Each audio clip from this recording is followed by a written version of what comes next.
Hello, it's Karen the Weekend Craftaholic, and today I am making this mug rug from the Crafty Gemini. I've put her video down below. This isn't a tutorial, she does an amazing one, so follow her if you want step-by-step instructions. But you can see here I've got all my pieces cut out.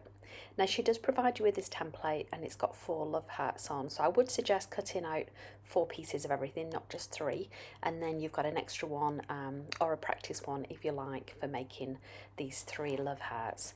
Now this is foundation paper piecing. I absolutely love the idea of doing this, but I'm a novice, I'm a beginner, and I found the Crafty Gemini's instructions one of the best I've seen so far on YouTube, which is why I wanted to share this with you.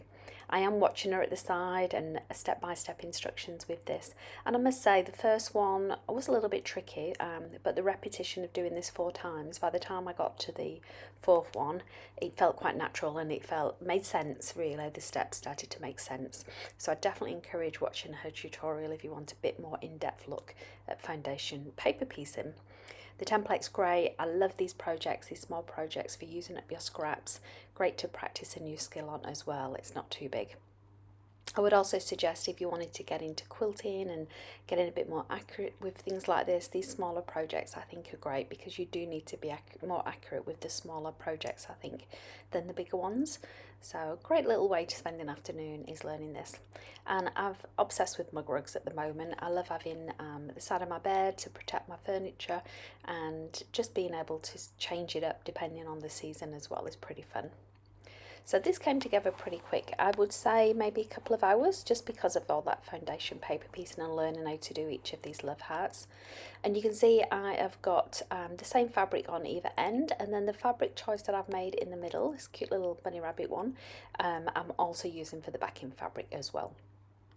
Now you can see me ripping off the paper piece in here. I would recommend doing the smallest stitches possible. That helps to make it rip a little bit easier. I know she talks about using, I think, soluble paper, but that is pretty expensive, so I've just used plain copy paper. This part of it does come together pretty well. It's just a matter of assembling it all together, which is pretty straightforward.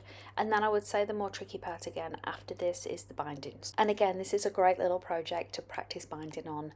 If like me, you're a little bit afraid of it and you do need more practice, because as we know, the more we do anything, the better we get. So my expectations are always pretty low when it comes to doing this, but I'm always super excited when it comes out. And it looks doable. These are all for my own personal use. I would not say the quality is good enough to gift to anyone, but hopefully we'll get to that stage at some point and I'll feel confident enough to gift some of my creations that I make, because otherwise my house is going to be full of lots of these little projects.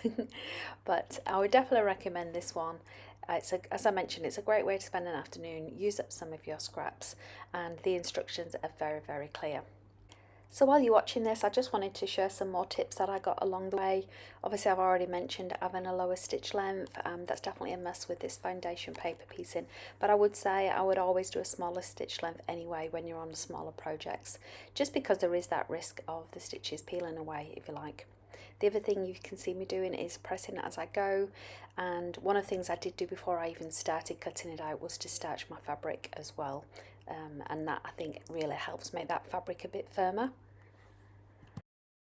So I've made my quilt sandwich. I've got a bit of batting in the middle and I've got my backing fabric at the back, which is the same as one in the centre here, and I've just done some stitching in it, which basically means I've done my sewing just around the outsides of those love hearts and wherever you see those joins in the fabric. And then I've used a coordinating binding, you can see here. You could also use a contrasting one if you like, and that is it done. I hope you enjoyed watching that, and I hope you have a great crafting weekend. Thanks for watching.